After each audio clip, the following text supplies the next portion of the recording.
شروع کرتا ہوں اللہ کے نام سے جو بڑا ہی نہایت رحم اور کرم فرمانے والا ہے۔ آپ دیکھ رہے ہیں سمے کی کہانیاں صابر علی کی قلم سے۔ اللہ رب العزت چاہے تو شہنشاہوں کے تاج ٹھوکر میں ڈال دے، اللہ رب العزت چاہے تو فقیروں کو شہنشاہ بنا دے، کیونکہ وہ ہر شے پہ قادر ہے، وہ حی القیوم ہے۔ وہ کہتا ہے میری طرف آ کر تو دیکھ، متوجہ نہ ہوں تو کہنا، میری راہ میں چل کر تو دیکھ، راہیں نہ کھول دوں تو کہنا،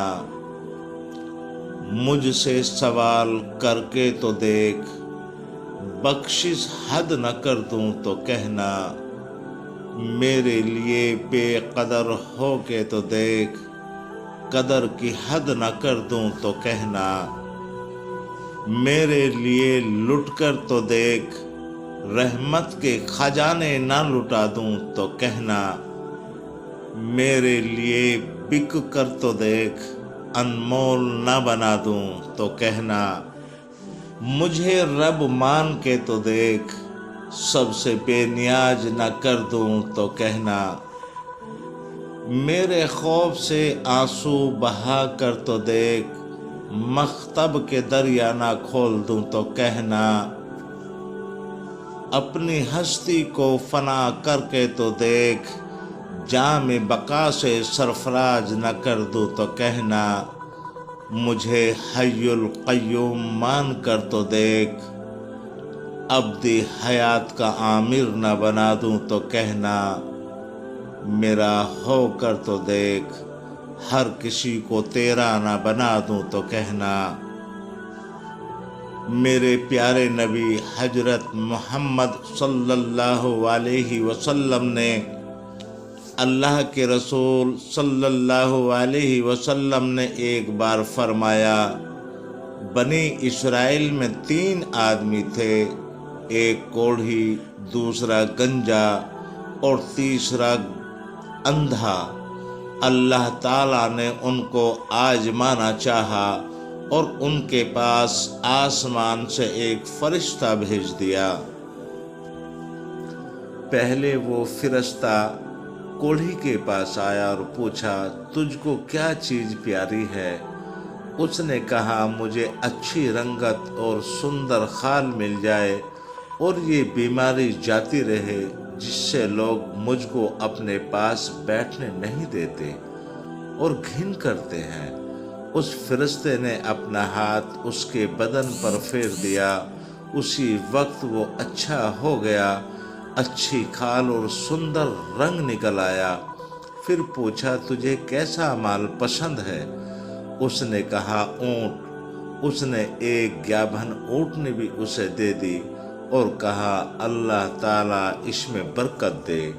پھر گنجے کے پاس آیا اور پوچھا، تجھے کیا چیز پیاری ہے؟ کہا، میرے بال اچھے نکل آئے اور یہ بیماری مجھ سے جاتی رہے، لوگ جس سے گھن کرتے ہیں۔ فرشتے نے اپنا ہاتھ اس کے بدن پر پھیر دیا، ترنت اچھا ہو گیا اور اچھے بال نکل آئے۔ پھر پوچھا، تجھے کیسا مال پسند ہے؟ اس نے کہا، گائے۔ پھر اس کو ایک گیابن گائے دے دی اور کہا، اللہ تعالیٰ اس میں برکت دے۔ پھر وہ فرشتہ اندھے کے پاس آیا اور پوچھا، تجھے کیا چیز چاہیے؟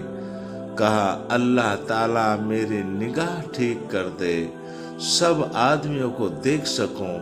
اس فرشتے نے اس پر ہاتھ پھیر دیا، اللہ تعالیٰ نے اس کی نگاہ ٹھیک کر دی۔ پھر پوچھا، تجھے کیا مال چاہیے؟ کہا، بکری۔ تو اس کو بھی ایک گیابن بکری دے دی۔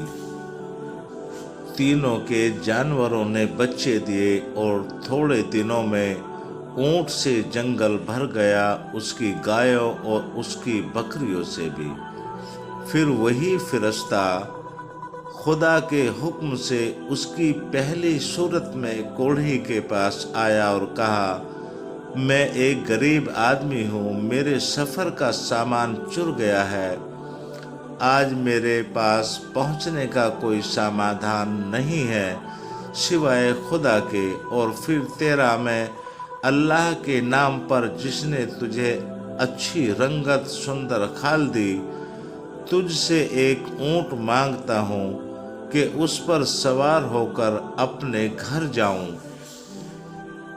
وہ بولا، یہاں سے چل، دور ہو جا، مجھے اور سے بہت سے حق ادا کرنے ہیں، تیرے دینے میں اس میں کوئی گنجائش نہیں۔ فرشتے نے کہا، شاید تجھ کو میں پہچانتا ہوں، کیا تو کوڑھی نہیں تھا کہ لوگ تجھ سے گھن کرتے تھے، اور کیا تو غریب نہیں تھا، پھر تجھ کو خدا نے اتنا بہت سارا مال دیا۔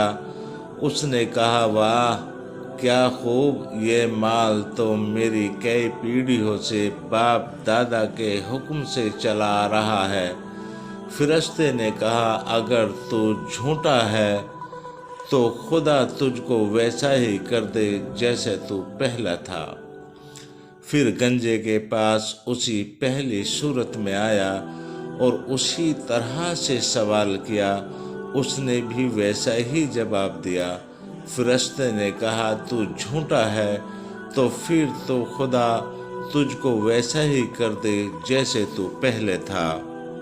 پھر وہ اندھے کے پاس آیا اسی پہلی صورت میں اور کہا، میں مسافر ہوں، بے سامان ہو گیا ہوں، آج خدا کے علاوہ اور پھر تیرے علاوہ کوئی سمادھان یا سامان نہیں ہے، میں اس کے نام پر جس نے دوبارہ تجھ کو نگاہ دی، تجھ سے ایک بکری مانگتا ہوں، اس سے اپنی کارروائی کر کے سفر پورا کروں۔ اس نے کہا، بے شک میں اندھا تھا، خدا نے اپنی رحمت سے مجھے نگاہ دی، جتنی بکریاں تیرا جی چاہے لے جا اور جتنا چاہے چھوڑ جا، خدا کی قسم کسی چیز سے میں تجھ کو منع نہیں کرتا۔ فرشتے نے کہا، تو اپنا مال اپنے پاس رکھ، مجھ کو کچھ نہیں چاہیے۔ تم تینوں کی صرف آزمائش منظور تھی، سو ہو چکی، خدا تجھ سے خوش اور ان دونوں سے ناخوش ہوا۔ اس کہانی کا فائدہ سوچنا چاہیے کہ ان دونوں کی ناشکری کا نتیجہ ملا کہ تمام مال چھن گیا اور جیسے تھے ویسے ہی رہ گئے۔ خدا ان سے ناخوش ہوا اور دنیا اور آخرت دونوں میں ناکام رہا۔ اور اس شخص کو شکر کی وجہ سے کیا بدلہ ملا کہ مال بچا رہا اور خدا اس سے خوش ہوا اور دنیا اور آخرت میں پوری کامیابی بھی مل گئی۔ یہ کہانی پیارے نبی حضرت محمد صلی اللہ علیہ وسلم کی فرمائی ہوئی کہانی ہے، اس لیے اس کے سچ ہونے میں ذرا بھی شبہ نہیں کیا جا سکتا۔ تمام غلطیوں سے پاک تو صرف اللہ تعالی ہے۔ یہ کہانی